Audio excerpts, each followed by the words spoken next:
Good morning, student. Welcome to the online class of Physics MSKB College. So, you all are either Physics Honors first year students or Physics subsidiary first year student. I have already uploaded your syllabus in the Google Classroom.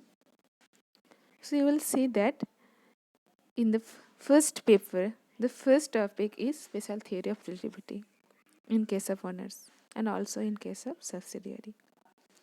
So, before going into the Special Theory of Relativity, I want to discuss something what you already know, जो तुमको पहले से ही पता है.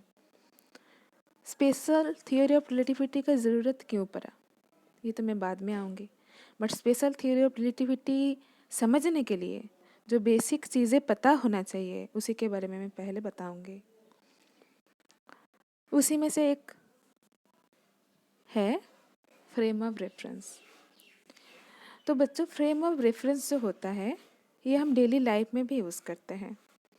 किसी को कोई direction देना हो तो हम लोग always with respect to something वो डायरेक्शन देते हैं. जैसे मेरे घर से इतना दूर में स्कूल है, मेरे घर से स्कूल कैसे जाते हैं, सीधा रास्ता है नहीं तो टेढ़ा रास्ता है, पहले दाएं जाओ फिर बाएं जाओ. सो तुम्हारे घर के हिसाब से तुम्हारे स्कूल की दूरियाँ कितना है, कैसे जाना है तुम बोलते हो. तो तुम्हारा घर है रेफरेंस पॉइंट. तो ऐसे रेफरेंस पॉइंट मतलब कोई एक जो तुम्हारे घर में बैठे हैं उसी के हिसाब से तुम बोल रहे हो तुम्हारे स्कूल कहाँ है, नहीं तो तुम्हारे कॉलेज कहाँ है, कितना आगे 10 कदम जाना है, फिर दाएं 10 कदम मुड़ना है, इसी तरह से. तो ये जो तरीका है बताने का, किसी भी वस्तु का पोजीशन बताने का जो तरीका होता है, जो विथ रिस्पेक्ट टू अदर वस्तु और अदर ऑब्जर्वर हम लोग उसका पोजीशन स्पेसिफाई करते बताते हैं, तो इसी चीज़ को रेफरेंसिंग कहते हैं. तो फिजिक्स और मैथमेटिक्स में हम लोग और स्पेसिफिकली फ्रेम ऑफ रेफरेंस को बताएंगे. तो फ्रेम ऑफ रेफरेंस के लिए हमारा जो ऑब्जर्वर हो, जैसे तुम्हारे घर से, तो उसी ऑब्जर्वर में हम एक कोऑर्डिनेट सिस्टम ड्रॉ करते हैं. कोऑर्डिनेट सिस्टम ड्रॉ करके उसी कोऑर्डिनेट सिस्टम के जो ओरिजिन होता है उस ओरिजिन के हिसाब से हम उस ऑब्जर्वर के हिसाब से वो ऑब्जेक्ट कहाँ है, उस ऑब्जेक्ट का पोजीशन क्या है, ये हम लोग तैयार करते हैं. तो ये सब क्यों ज़रूरी है? ये सब ज़रूरी इसीलिए है क्योंकि अगर हम किसी ऑब्जेक्ट का मोशन के बारे में जानना चाहते हैं, उसका गति के बारे में जानना चाहते हैं और स्थिति के बारे में भी. एक्चुअली बच्चों, स्थिति जो होता है, रेस्ट पोजीशन जो होता है, so that means velocity is zero. तो that is a special case of गति और motion which is more fundamental. So किसी भी वस्तु का, ऑब्जेक्ट का मोशन के बारे में पहले भी हम लोग पढ़ चुके हैं काइनेमेटिक्स में, मैकेनिक्स में. उसी का मोशन के बारे में आगे भी हम लोग स्पेशल थियरी ऑफ रिलेटिविटी में पढ़ेंगे. So this is also a chapter which deals with motion of a object that is beyond your classical physics that you have read till now. So बच्चों, तो फ्रेम ऑफ रेफरेंस तुम समझ गए होगे. जैसे पहले हम लोग 2 dimensional coordinate system X axis Y axis use करते थे. X axis Y axis only use करते थे. क्यों? क्योंकि हम लोग ओनली प्लेन मोशन के बारे में पढ़े हैं काइनेमेटिक्स में.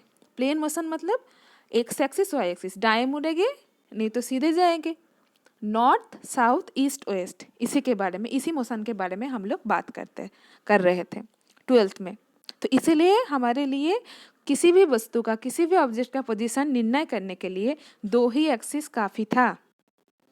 तो किसी भी वस्तु का स्पेस और पोजीशन जानकारी के लिए जो हम लोग कोऑर्डिनेट सिस्टम अब तक यूज़ करके आए हैं वो था 2 डायमेंशनल कोऑर्डिनेट सिस्टम. तो आगे चलकर हम लोग ओनली प्लेन में डिफाइन नहीं रहेंगे, कॉन्फाइन नहीं रहेंगे. हम लोग, अगर तुम हवा में उड़ते हो, जब कोई प्लेन लैंड करते हैं नहीं तो टेक ऑफ करते हैं तो धीरे धीरे हवा में उछलता है. कोई बॉल को तुम हवा में उछलते हो, तो ये सब चीज़ मतलब तुम प्लेन से ऊपर जा रहे हो. तो ओनली प्लेन लाइट में तुम हो मतलब एक्स एक्सिस वाई एक्सिस, अगर ऊपर की तरफ जाओ मतलब Z axis. So you need 3 axes. So the most familiar axis, the Cartesian coordinate system, 3-dimensional, where you can define the position of any object using x, y and z with respect to origin. Here in this picture O prime is the origin. So origin means where x, y, z तीनों value 0 है, मतलब तुम्हारा जो observer है तुम वहाँ बैठे हो. अब तुम्हारे हिसाब से दूर से कोई दोस्त जा रही है, कितना दूरी से जा रहे हैं, एक्स एक्सिस में कितना दूरी, कितना स्टेप, वाई एक्सिस में कितना स्टेप जाओगे फिर तुम उसके पास पहुंचोगी. So that is the way you define the position of a object with respect to frame of reference. So frame of reference is very important in chapter motion to define the position, space and position of a object. Basically, we will talk about Cartesian coordinate system, which has 3 coordinates x, y and z, and 3 coordinates are perpendicular to each other. If you use vector notation, then I cap, j cap and k cap are the unit vectors along these 3 axes. So next day we will talk about how till now we have dealt with the motion of the particles and how frame of reference is related to the general laws of motion. So there are 2 types of frame of reference, inertial and non-inertial frames. So I will talk about these two types of reference frames tomorrow. So आज के लिए यहीं तक. Stay home, stay safe.